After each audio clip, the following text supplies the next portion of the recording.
Hi everyone, welcome back. ನೀವು ನೋಡ್ತಾ ಇದ್ದೀರಾ ಇಂಟೆಲಿಜೆಂಟ್ ಗುರು ಯೂಟ್ಯೂಬ್ ಚಾನಲ್. PUC ಅಪ್ಡೇಟ್ಗೆ ಸ್ವಾಗತ.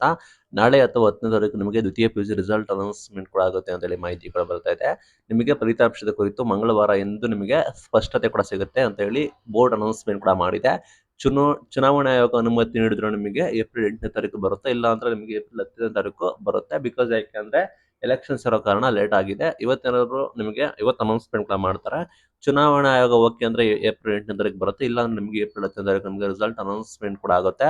ಎಲ್ಲಾ ರೀತಿಯ ಸಿದ್ಧತೆ ಕೂಡ ಮಾಡ್ಕೊಂಡಿದ್ದಾರೆ. ಮಂಡಳಿ ವತಿಯಿಂದ ಯಾವುದೇ ರೀತಿ ಆಗಿಲ್ಲ. ಬಟ್ ಇಲ್ಲಿ ಏನಾಗುತ್ತೆ ಅಂದ್ರೆ ಬಾಗಲಕೋಟೆ ಮತ್ತು ದಾವಣಗೆರೆಯಲ್ಲಿ ಉಪಚುನಾವಣೆ ಹಿನ್ನೆಲೆಯಲ್ಲಿ ನೀತಿ ಸಂಹಿತೆ ಜಾರಿ ಆಗುತ್ತೆ. ಹೀಗಾಗಿ ಶಿಷ್ಟಾಚಾರ ಪಾಲನೆಗಾಗಿ ಫಲಿತಾಂಶದ ವಿಚಾರಣೆಗಾಗಿ ರಾಜ್ಯ ಚುನಾವಣಾ ಆಯೋಗಕ್ಕೆ ಪತ್ರ ಕೂಡ ಬರೆದಿದ್ದಾರೆ.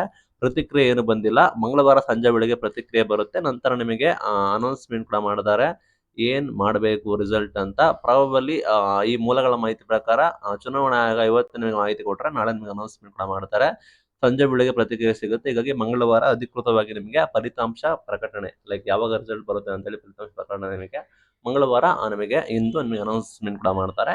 ಚುನಾವಣಾ ಆಯೋಗ ಪರ್ಮಿಷನ್ಸ್ ಕೊಟ್ಟರೆ ನಾಳೆ ಬರುತ್ತೆ, ಇಲ್ಲಾಂದ್ರೆ 10ನೇ ತಾರೀಕು. ಇನ್ನ 3 4 ದಿನಗಳ ನಿಮಗೆ ಕಡ್ಡಾಯವಾಗಿ ರಿಸಲ್ಟ್ ಅನೌನ್ಸ್ಮೆಂಟ್ ಕೂಡ ಆಗುತ್ತೆ. Thank you.